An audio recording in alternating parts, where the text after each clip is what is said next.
Welcome to Burlap Teachers. Enjoy the video. In this video, I will explain how to prepare sea moss to eat. First, you'll want to give your raw sea moss a good rinse under cool, running water. This helps remove any ocean debris or impurities. After rinsing, place the sea moss in a large bowl and cover it with filtered water. Let it soak for at least 6 hours, or even up to 12, until it has expanded and softened considerably. This rehydration step is crucial for creating a smooth gel.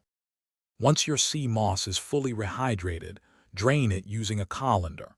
You'll notice it's much larger and has a jelly-like texture. Take a moment to inspect it closely for any small bits of sand or shell that might still be clinging to it. If you find any, give it another quick rinse under cool water. The goal is to have perfectly clean sea moss before moving to the next step, ensuring a smooth and pleasant final product.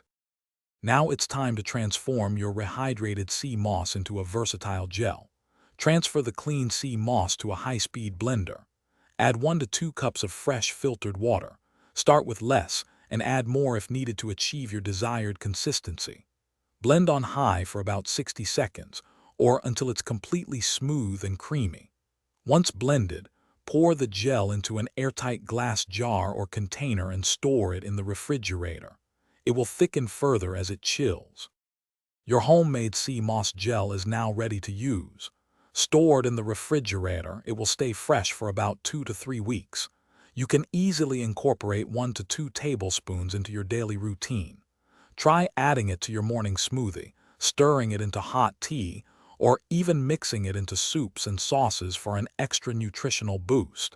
It's a fantastic way to enhance your meals. And hey, for more great deals and to check out those leak-proof containers for easy meal prep, be sure to look at the link in the description below. Thanks for watching. Consider subscribing if this video helped you.